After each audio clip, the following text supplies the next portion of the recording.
Hello, I'm Anita Sherman and I'm editor of the Culpeper Times. In partnership with Culpeper Media Network, we're conducting a series of interviews with area veterans. Today is Thursday, April 27th. We are conducting this interview in the studios of Culpeper Media Network located at 105 North Main Street. We are privileged today to have with us Perry Cabot. Welcome, Perry. Nice to be here. All right, thank you for joining us. My pleasure. All righty, so we're going to get started here, and basically I just kind of want to start at the beginning. Where you were born, how you and your decision to get into the military. Sure. I was born a few months after Pearl Harbor was attacked. Oh, okay. And at that point, my father and some of his relatives had already gone off to join the service and parked all their families at a farm in Connecticut. So your wartime experience was being inundated with family. Well, technically, my birth certificate says I was born in New York City, but that was the only good hospital nearby. My mother wanted to go. Father and mother had both been managing people, and even my stepfather later on as their occupations. But early on, he joined the Navy, as did my stepfather later also. My oldest brother was too old to have to go into the military. I was just in the right age and had just finished college. My younger brother joined the reserves to avoid all that problem. But having just finished college, I was prime zone for being drafted. I had applied to graduate school, but I wasn't going to be able to get in before my draft board said that I'd be drafted. Well, in those days, if you chose to enlist, you could choose your branch within the service. I had chosen Army, so I chose within the Army Intelligence and Security. Sounded more interesting. But I had wanted to go in the Navy because my father, stepfather, and all the male ancestors back to the Revolutionary War had been in the Navy. So I went to the Navy first, and they said, well, we're glad to think of you, but you have a slight gray-green tone blindness, and you won't be able to see the ocean from the horizon and the sky. Oh, that's so you can't be a line officer in the Navy. So rather than start off with one strike against me, I figured, well, that's that. I'll just go in the Army so I can start off fresh. And that's why it was, even with a name like Oliver Hazard Perry, I ended up in the Army. That's just a quirk of it, and I had to suffer for that ever since. Now, remind us, Perry, where are we time frame in terms of years? 64. 64, okay. 64. At that time, the Vietnam War was heating up, and it was just building up to almost half a million people.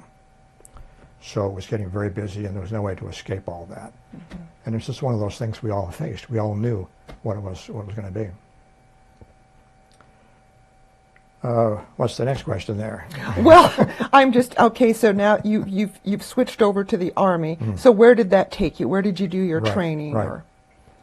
I started out in Massachusetts. They gave us bus tickets and told us to go to Fort Dix, New Jersey. Oh, now it's interesting. I'm going to segue here just a little bit. Our son is in the reserves. He just finished some training at Fort Dix in New Jersey, so it's been around there. Anyway, sorry, segue, but well, Fort Dix is kind of a strange place by itself. But that's where one of the basic training was on the East Coast at that time. It was a very large facility. Seems strange that they would put 5 people on a bus all by themselves to go off the military. We could have gone to San Francisco for all they know. but it probably wouldn't have worked out best. So we get down there. My first impression was that I was in some kind of a junior high school boarding academy. Had you been away from home up to this point? Not really away. I've been in private school before, but not boarding. Okay. But thrown in with a bunch of people who were surprisingly cross-section of the entire society, much of which I'd never really encountered before in my private insular experience in Massachusetts. And we had the very shy, ultra-shy people, ultra-aggressive. Then we had the rubes from the farm. We had the roughnecks from the city. And it was amazing to me that they could all be thrown together and end up as a cohesive unit at all. That was a real lesson, a real eye-opener for me at that time. Strange. So that was basic training. You probably want to ask what basic was about. Well, I know a little bit about it. So how long were you there with the basic Well, that training? basic in those days was 8 weeks long. It was 2 months. So they've shortened it now, but I Right. knew it was longer then. Right. And that was just, everybody had to go through close order drill and marksmanship and everything else and all those basic things. The instructors were all very good. They'd probably been through their classes 100 times. So I was very impressed that they really knew what they were talking about. And they were able to teach almost everybody what was necessary.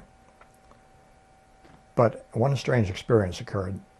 The closest contact in basic is with the platoon sergeant, the person of that 40 people, 1/3 or 1/4 of a training company.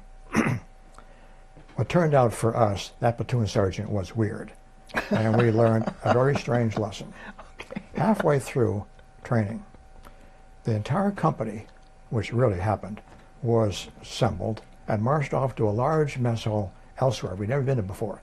And this was not on the schedule. So we didn't know what was going on. And we weren't told. We get in there, and in comes a major.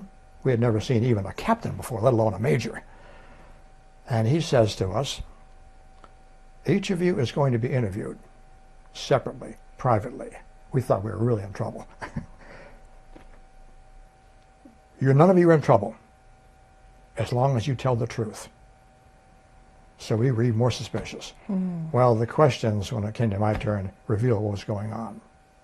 It turned out our platoon sergeant was selling non-regulation passes, Saturday night passes, selling them for $5 a piece to some of the people in the Sort of company who Army wanted to do this. ingenuity there.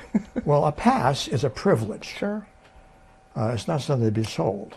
Not to mention the fact that certain Saturday nights you wouldn't be out of town anyhow. And none of us got in trouble. As far as I know, they all told the truth. I had not known about this. He had not approached me. Apparently he was going to the folks he knew would be susceptible to that kind of an appeal. He was sort of picking on me, but I didn't know what that was all about. Well, we didn't see that sergeant again for about 4 weeks. And when he did return, he was minus 1 stripe on his sleeve. That impressed me as a very young person, not knowing the military. That in the military, discipline was absolute and justice was commensurate. There was justice for everybody. And that gruff sergeant who could peel the paint off a wall by shouting had to be brought down to size by the system. It was an important lesson for me. No, that is an important. I mean, that's amazing, and also astute on your part to pick that up. Well, I guess you sort of had to. but it was a strange experience, and of course that really happened, I don't think, to many people. No, Many I units. think in our series of interviews, that's a first that I'm recalling in terms of that kind of a takeaway lesson. Just a small percentage. Some people. So have after done it. basics, so where are you headed now? Well, I had signed up and for intelligence and security. So I was properly sent off to Fort Hullabird, just outside of Baltimore, Maryland. That was the Army Intelligence School. And there I went through what they call the Personnel Security Investigations course. That was 4 months long. In the trade, colloquially, we call that the doorbell pushers course, because we were to be checking the backgrounds and interviewing friends and family and relatives and neighbors about anybody who had applied for a security clearance. Okay. So we went through all of that, and that's a lot of security training and the rules and regulations, interviewing techniques and stuff like that. And after 4 months, we graduated, all except one fellow who didn't quite pass. A lot of book work. How large was that? Of course, you were probably in a series, but how large was that class? Maybe 40 or so. They probably did one And or two again, iterations. probably representing a cross section, I would imagine. In that case, they were a little bit more academic. There weren't any high school dropouts in that particular routine, because that was a lot of book learning. And you had to be a little bit presentable in your demeanor to be going out and talking to strangers all the time. So after that, they issued the badge and credentials, and they sent me off to assignment in Washington, D.C. So that was the office for that was the 116th of my group. And I spent the next 4 or 5 months driving on the new Beltway around town, interviewing all these people about their neighbors' backgrounds, which was interesting and it seemed pretty important. But in fact, it's very repetitious and tedious. In those days, we had to type every report up by hand on an Underwood typewriter in triplicate with carbons. No mistakes. There's a lot of typing in that class, too. Remembering the carbon paper. So that was kind of tough. But I had applied for OCS. I wondered because you had your on. college degree. Right, so. right. I had applied at the earliest opportunity. I applied for OCS. Wait a minute, and where did you get your degree? We skipped that. That was University of Vermont. Oh, okay. Way up there. It was not too far from where I lived in Massachusetts. I majored in math and physics there. So I had signed up for this and OCS, and it came through after about 4 or 5 months. So I left there and then went to Fort Sill, Oklahoma. Okay. At that time, there were only 2 OCS schools. There was Sill for artillery orientation, and there was Benning for infantry orientation. The infantry never particularly appealed to my frame of mind, and I thought the artillery with survey and gunnery and math and all sorts, that would be much better, and that was kind of fun. I still even use that survey today in the history work here in Culpeper, so that was very useful. But that was a tough course. They weren't going to let anybody through that. There was extreme pressure to see if you could take the pressure, simulating command or combat situations. And about a third of every company would fail, would flunk out. So they made you earn that butter bar. It's interesting because while I'm listening to all of this, and I'm going to segue for just a second and share with our readers, but our viewers, Perry attends a lot of the Board of Supervisors meetings here in Culpeper. I'm jumping way ahead here, but that analytical brain and mind is, I can see now. It's early roots. Okay, let's go back to this. Sorry. Thank you. But it really, when you're talking about this, I'm going, wow, that's Perry. I may be able to get to that point later on. Okay. OCS was tough, but when you got through that program, you knew you had earned something. I mean, it was really of value, and it really built you up. Even though we were the lowest ranking officer of everybody in the whole country, we really felt good about it. They did that to provide that background, that backing for the personality. And it was became a great value. It was a great experience for me. What kinds of things did they do in there? I mean, you're talking about that as a valuable experience, but give us a couple of examples of what I did in yes, in terms of them building leadership and character in OCS. Well, in the artillery OCS, there was a lot of classroom work. It was very technical, the gunnery and the survey and everything else. But the day would start at 6 o'clock in the morning.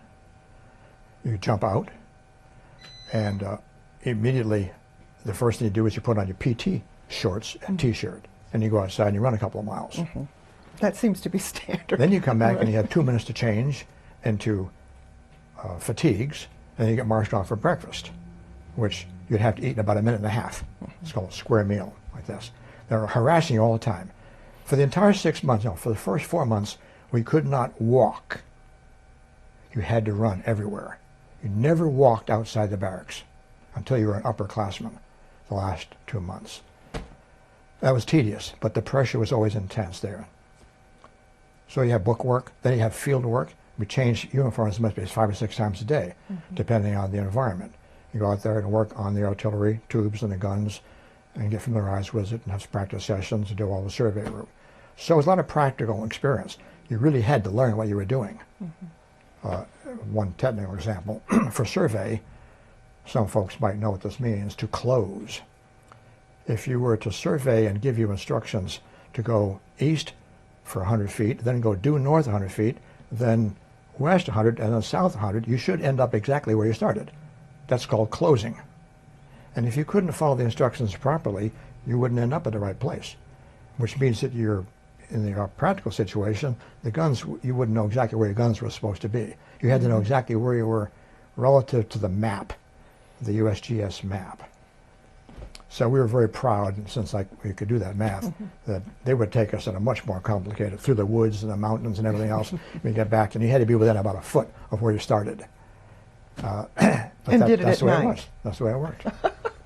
If you didn't know that, you really couldn't be firing it properly and be able to hit anything. You had to know these things.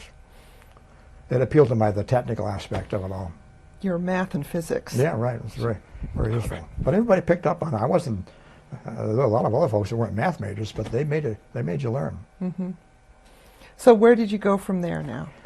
From OCS, I went right back into pushing doorbells because they had to release me according to the rules to my basic branch, which was intelligence and security.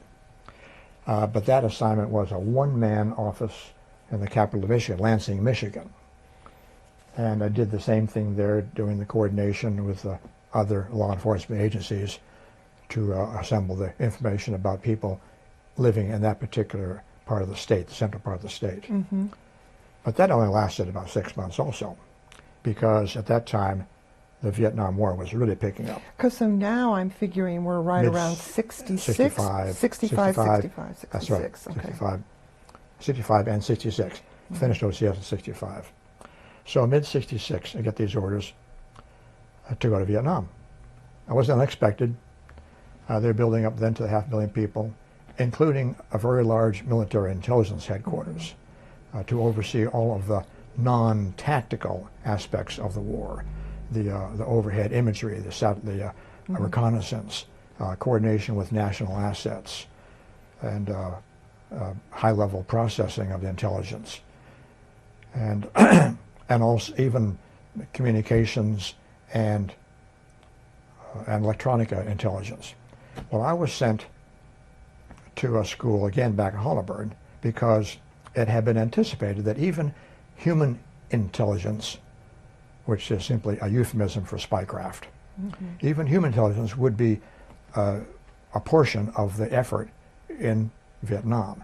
We had been doing that in the Army for decades, just as the Russians have the GRU, which is their military uniformed intelligence arm, as opposed to KGB, which is the counterpart to our CIA. We got Army intelligence as a counterpart to their GRU. Mostly that was in Germany, because of East Germany, West Germany, and the Iron Curtain routine. But that course existed.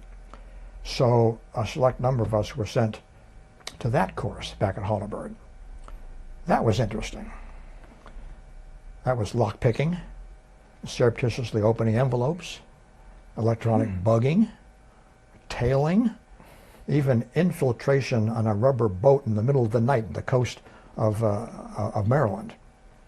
Well, I got caught, of course, but the idea was to experience that necessity.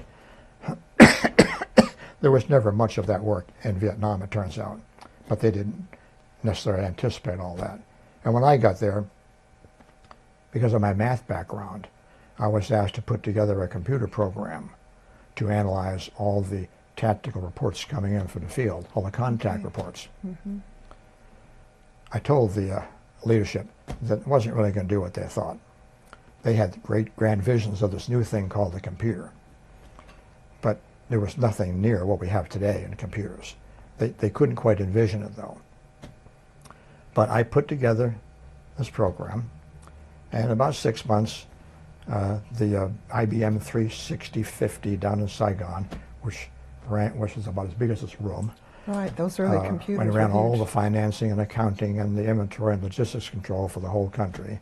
They spit these things out, and I had reams and reams of paperwork. So much that I had to use a deuce and a half to drive it back through the streets of Saigon to get it back to my headquarters, which is a real weird thing. So I get it back and I sit it down and they say, oh, this is great, great, great. They think it was marvelous. I thought it wasn't going to do anything at all. What they were hoping was what we today call real-time intelligence.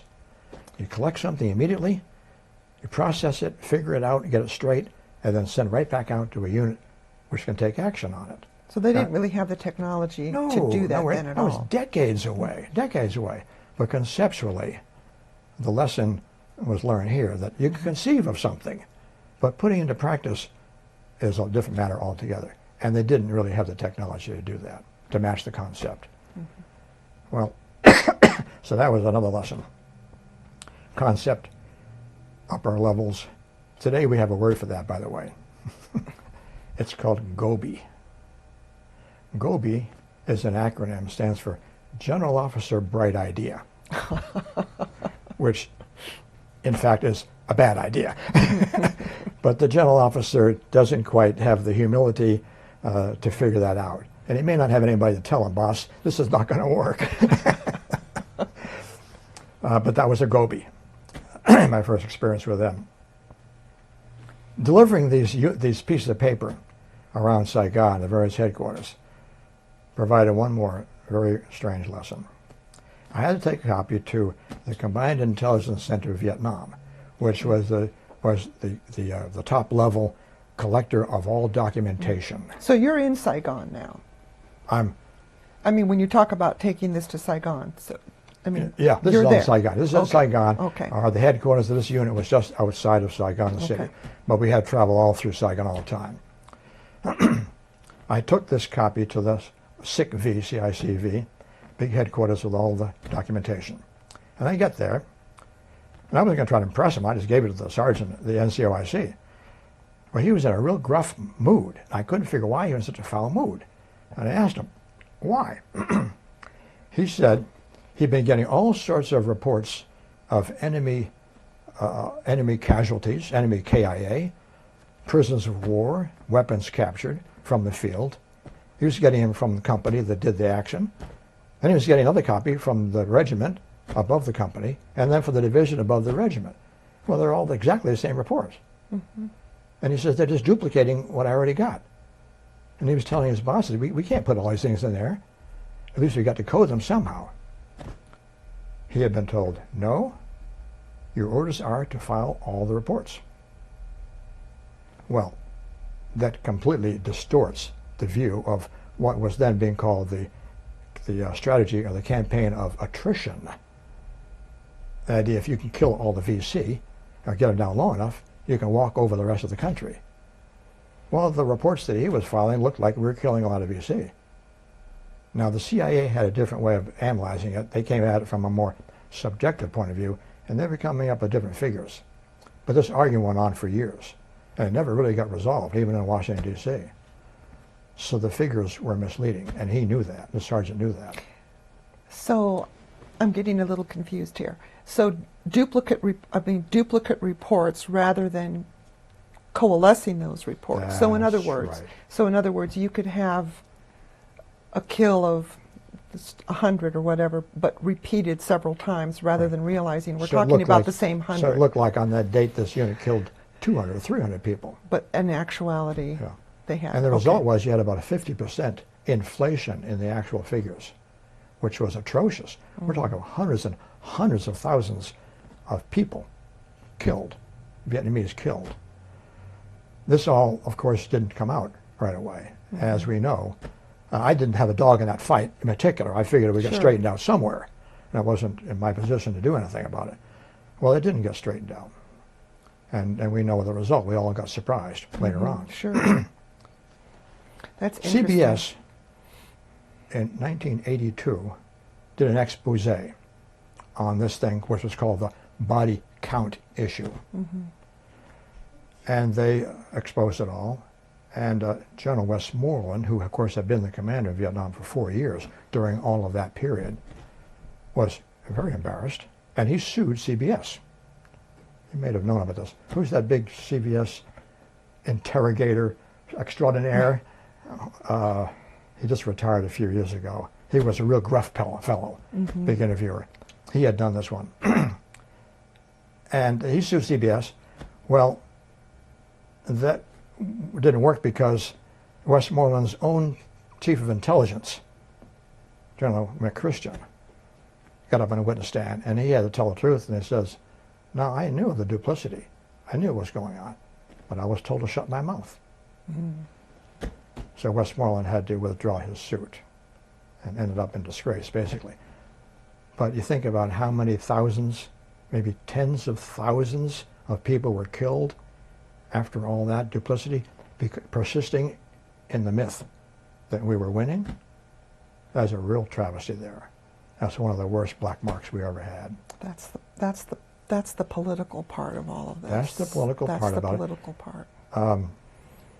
What did Westmoreland tell his deputy? He says, "We don't dare tell him that. It will really embarrass President Johnson."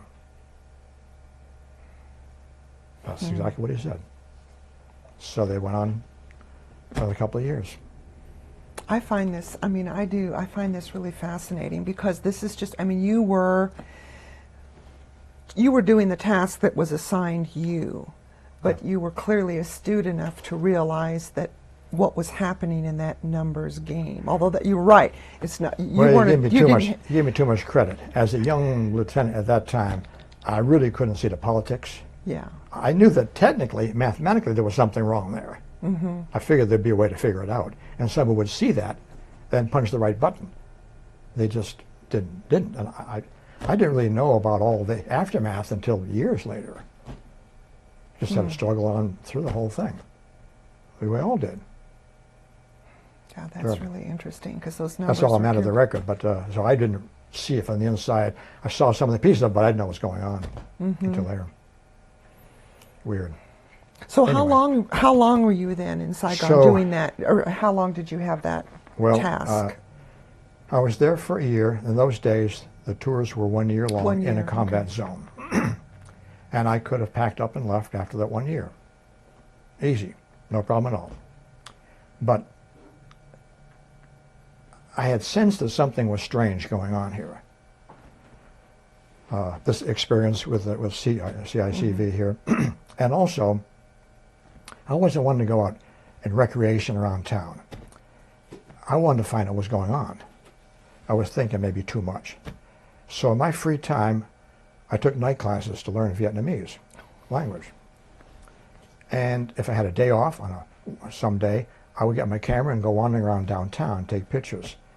The society. And you could do that. I mean, you were free to do that. This was almost an office situation, a staff situation. In Saigon, we're almost as divorced from the combat as we are sitting here from Afghanistan. You could go 50 or 100 miles and get into trouble, but if you didn't do that, you didn't have to. So I'd wander around town, and I see all these monuments to the Vietnamese history, and I'm thinking, Vietnamese has history? I was never one for history at school. I didn't like history. That surprises me. Too many facts to learn. That surprises well, me. This transformed me. The history. So I went to the local U.S. Information Agency library, which they had set up there. And I started reading all these textbooks and the deep tomes on Vietnamese history, and I learned they did have a very proud history, and a very long history, and a troubled history. I wanted to find out how they got into this big mess. Well, that was kind of an eye-opener also. But to continue that eye-opening thing, I said, for two reasons I'm going to stay, and I extended for 6 months. You could do that. That served two purposes. One, it knew it would push back my subsequent rotation date to come back to Vietnam on a second tour. Give me an extra half a point there or whatever, which in fact ended up working. But also, it would get me I could get into the field and see what's going on in the field. Because in the Ivory Tower and the White Palace, you really couldn't get a good picture of it. So I did that, and I ended up in a 3-man outpost on the border of Laos, way up in the highlands in the city, and the country. And presumably we were watching and working with the local Vietnamese military who were trying to interrogate the Montagnards. These are the old Aboriginal historic people in the highlands of Southeast Asia. And if they knew anything about what was going on the Ho Chi Minh Trail just over the border. And of course they found out very little. And it was odd to see that kind of interaction. And when I talk about Aborigines, these were really Aborigines. Loincloths, uncut hair, the whole 9 yards, right out of the Paleolithic period of time. I was only there for that's a real contrast to when you were basically in the office in Saigon, and now you're right. out in the... Yeah, and most people hadn't thought about the native populations and all that business interaction.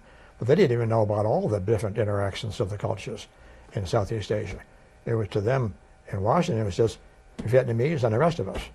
But it was a lot more complicated than that. I was only there about 2 or 3 weeks, and we got a radio call. We couldn't get to this place by foot, by the way, and you couldn't even get to it by jeep. You had to fly in by helicopter. It was really out there. Radio call, they recalled me in emergency and sent me over to an adjacent capital, Dalat, capital of Tien Duc province. that was in the very center of the whole country. Turned out that the top 3 advisors, the U.S. advisors in that team, had been killed. They just went down for a casual visit to a village in the southern part of the province. They dropped down and were immediately surrounded by a completely unknown Viet Cong battalion and just wiped out the whole thing. Nobody expected to be there.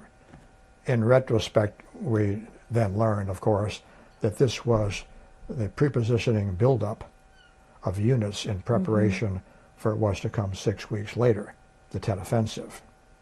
There weren't normally any units in that part of the Thuy Duc province, but we didn't know at the time. So here I am sleeping in a dead man's bed now. I was going to say they've sent you. That's a weird experience. Very weird experience. And we continued. What did they want you to do there? I guess I'm getting ahead here because you're probably going to share with us. But the Vietnamese structure was set up with really 2 commands. There was the combat business, and that was called USARV, U.S. Army Vietnam. So we had military tactical units under them. But we also had an assistance, a MAG, military assistance and aid group, which would feed them materiel and assist and military assistance or weapon assistance or equipment assistance, as well as advisors alongside counterparts in the field, as if we could tell them what to do about their own country.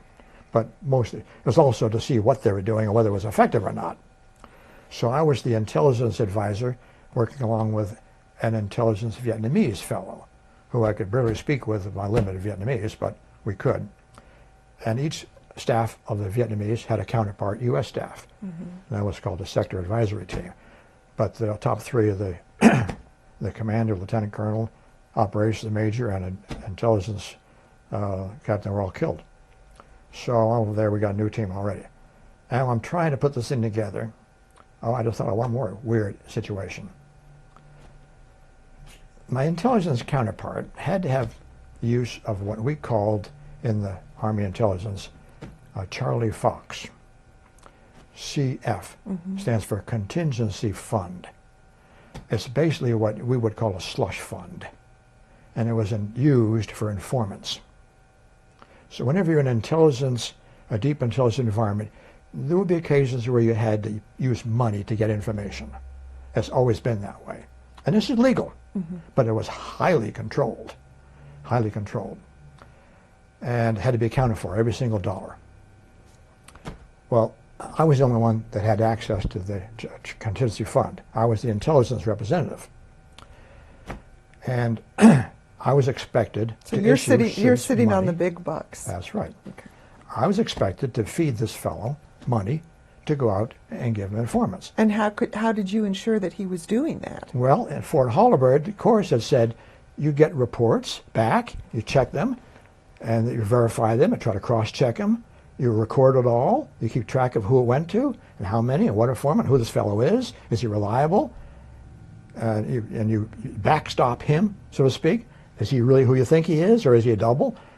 Well, that was just completely impossible. I was going to say, it sounds like I'm envisioning you out in the jungle. That might work in Berlin, but it did not work in Thuy Duc province at all.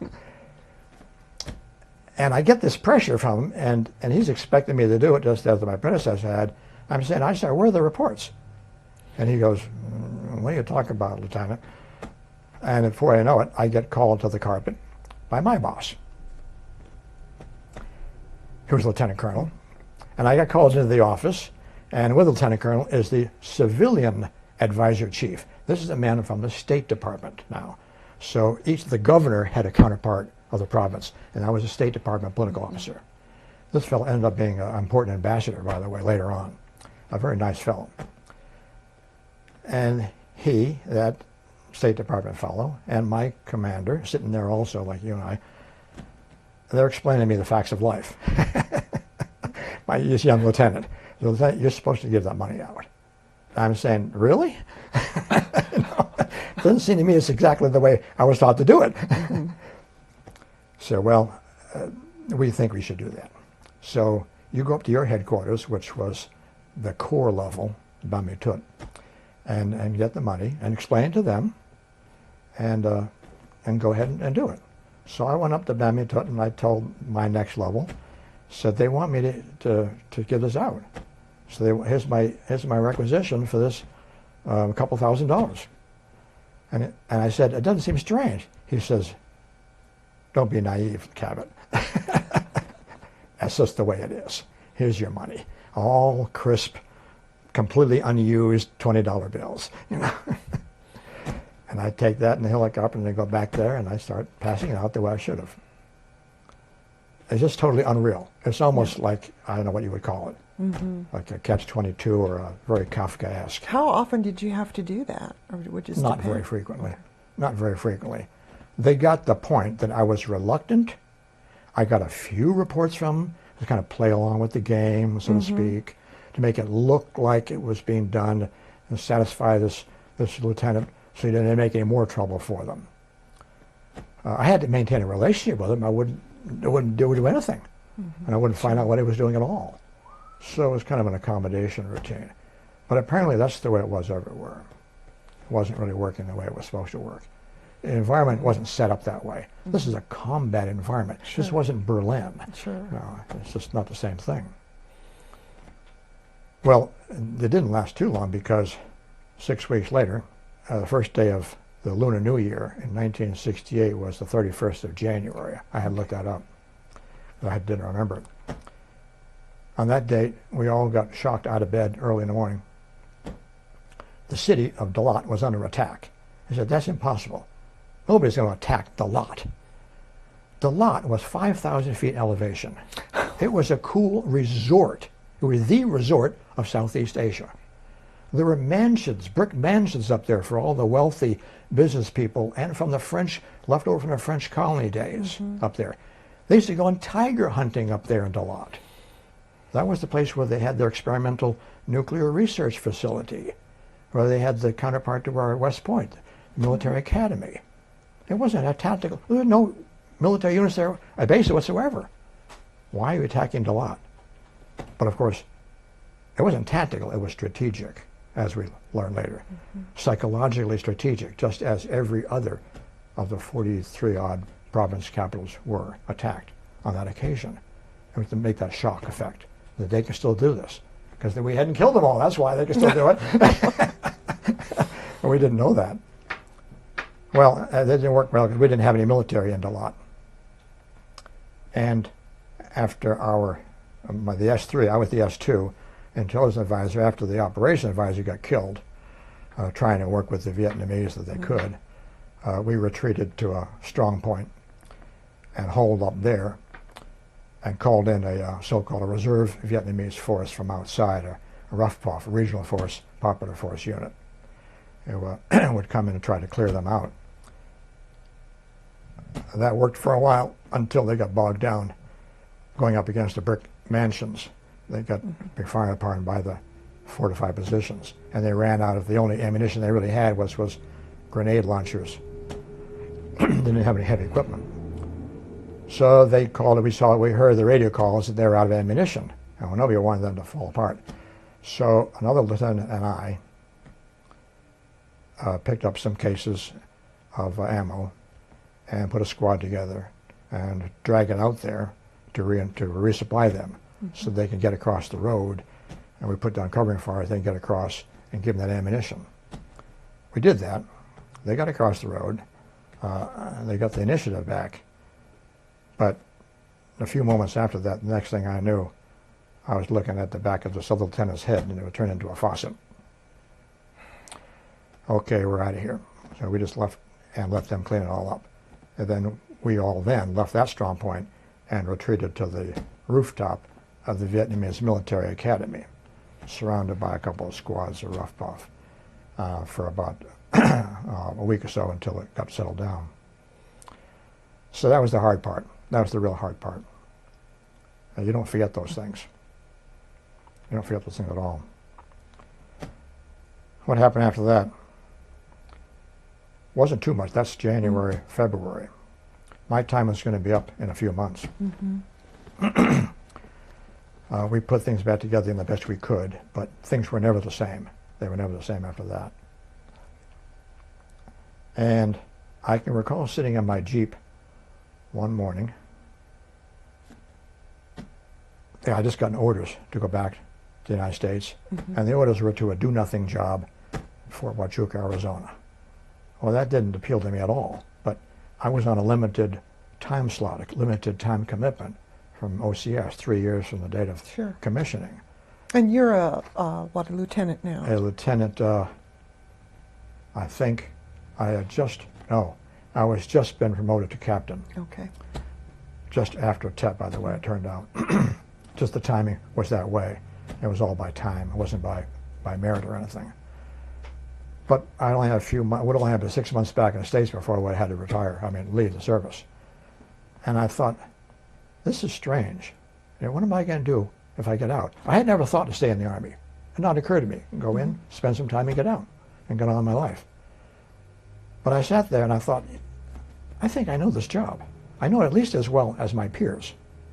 I think I can do this. Why would I go? Why would I leave?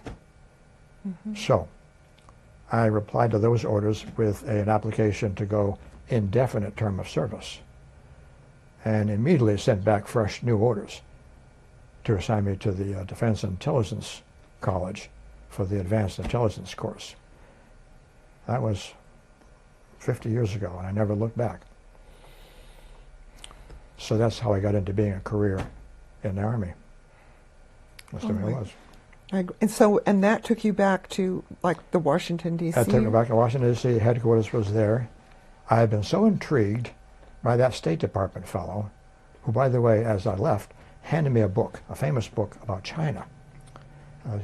Unknown to me, he was really into it. He was friends with Stuart Alsop and all those big names in the Tea Parties in Washington, D.C. And he gave me this book, and I read that book intensely because Vietnam was almost derivative in a way from China, and he knew the connections. I didn't yet, but I was fascinated by all that. That's when I began to get more interested in history. So I finished the intelligence career course. So now, intelligence career course, we're now at what, around 1969? That's 69. Okay. That's 69. And at the end of these training courses, the system sends you a piece of paper, which is called a dream sheet. Where do you want to go next? Let's see if we could really go where we want to go. But you could ask, where do you want to go next? And I put down something. And then the last box in the bottom is any training you want to look for, you want to apply for. But people only didn't ask to go to school again. But I thought, well, Chinese language school sounds interesting. And the East Coast branch of the Defense Language Institute was right next to the intelligence school. That was very convenient for them, anyway, to send me there. It's just 50 feet across the aisle, across the road. And that's where I went, to Chinese language school, after that intelligence course. So that picked up my second specialty. All officers had to have two main specialties. Mine was intelligence and China Foreign Area Officer. And that got me into a whole different field of other assignments dealing with China and the Chinese language, and teaching and counseling and all that business.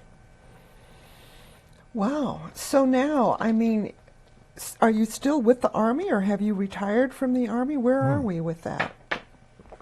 Do I really look that young, Anita? No, well, Thank you very much. Well, no, really, I'm wondering because you... Now, 28 years, and you could only go a certain number of years. Unless you got promoted, kept getting promoted, you had to leave at a certain point. They wanted young, fresh faces. I can't blame them for that. So, no, I got out after 28 years. 28 years, okay. Right. So I had several tours. Besides language training officer at the Language Institute on the West Coast. Let me see. And that was on Presidio, Monterey. And then back in DIA as a staff, as a aide to a couple of general officers in the Defense Intelligence Agency. And how did that language training, how did it come into direct use? Yeah, I lucked out there. I really lucked out. At the time I went through this course, there were 8 people in a class because you had to be very selective. So everybody gets a turn to answer, and it's very intensive training. And there were 2 of us, so there was 2 classes, 16 people. I and one other fellow are the only ones who got to go directly to use the language. The other fellow was a Navy commander, and he went to be a Navy attaché, but he didn't get to use the language much. I was sent to Taiwan as a part of a shallow cover intelligence organization, working with the Republic of China, as opposed to People's Republic of China, their army at that level intelligence outfits who were trying to do weird things. But I got a counterpart, and I could speak Chinese every day, and we lived out on the economy, so I really got to practice Chinese. That was a great benefit to me, because otherwise I wouldn't be very fluent in the language whatsoever. So I had that job. Then later, I worked as a China desk officer in SINGPAC, Pacific Command in Hawaii. That was a hardship tour, 4 years in Hawaii. The last tour was at Command General Staff College as a chief of the Strategic Studies Division, teaching the majors course, the intermediate career course for Army officers. That was a lot of fun. But I forgot to mention that in the process of learning the China routine, the Army has a special program, better than the other services because they have more of them, foreign area officer. They made us go to advanced language school, which was, in this case, back in Taiwan again, at State Department run academy school, and also orientation around the periphery of China. If you couldn't get into China, we traveled to every country except, I think, North Korea and Sri Lanka and Bhutan and Sikkim. And then you had to go to graduate school to get a graduate's degree in the field, which I did also. By that time, you really felt you knew the field, and you were pretty good as a so-called desk officer. But that Hawaii job, that was tough. Yeah, sure. No, there were struggles. There were times there too. So you ended up making a career in the Army. Career. Almost a mistaken career. Mistaken in a way that I hadn't intended it, but I made a conscious decision at a certain point, and that's what it worked out. And no regrets. No regrets. Great time. Had a great time. One of the Learned questions I usually like to ask too is if you could give advice to young people, had them here in the studio or in a classroom, what would be your overall suggestions about the military? I realize the times have changed. Yeah, so. well, for the military, as apart from life in general, military is not for everybody. Some people just can't take that discipline. But service, I would say, is definitely important. I wish there was some way that we could have everybody do some kind of service, Peace Corps, whatever, civilian service, where you're obligated to spend some of your time for the country, or a major national mission, as opposed to your own personal advantages and career. To me, that was a vital lesson. At that time, of course, everybody was obligated, and so we had that togetherness. You don't have that together now. You can't even relate to people who haven't been put through that sort of thing. But I've always felt that the more we could have national service, and the more unified we could be, the better we could follow national objectives. Because every other country is doing the same thing. But we get more and more fragmented, and it becomes very, very difficult to follow a single course of action. I've always thought that's kind of a shame. So I miss that military. But, and the military should never be what I used to tell people when I was a supervisor, or young kids and new students. I said, if you join the military for fame or fortune or power, you're in the wrong place. And I wouldn't say it to them, but I would say it to you, that we wouldn't want you. The U.S. military takes pride, in the military we know this, takes very great pride in being subordinate to civilian control. It's not something you hear talked about all the time, but it is a major principle. And we're one of the few countries that does it as well as we do. We do slip up, but we do it much more so. And you'll never find an officer who say it shouldn't be that way, because they have seen the way it works out badly if it isn't. But pride, honor, fame and glory, that doesn't fit. It doesn't fit for that kind of mission. You have to subordinate those things. you follow power and money, you're going to get corrupted and you'll mess up what you're really trying to do. That's my basic advice. Well, and let's touch briefly on the fact, I mean, I'm curious how you ended up coming to Virginia, and then I know you're continue to be active just in terms of a spokesperson for various issues that come up Right. in terms of local government. You've sort of carried some of your predisposition for analysis into your public arena. I guess I did. Yeah. Somewhere in the Library of Congress questions, there was one about recreation. What do you do for recreation? And I can see from a civilian point of view, people back in the United States will say, "You wonder what they're doing over there. I hope they're having a chance to do something fun." Well, believe me, there may have been places to have fun, brief moments of time, but they were very brief, few and far between. Mm-hmm. And as in a staff position, I didn't really feel the pressure to go out and have fun anywhere. I wanted to find what's going on. But I've always wanted to be involved in the community. And traveling around the world, and now having studied 5 foreign languages, you really get the impression that the world is actually a small place. Mm-hmm. The United States is only one of hundreds and hundreds of cultures, which end up interacting one way or the other, whether you know it or not. And we have to keep that in mind. You can't resign from the world.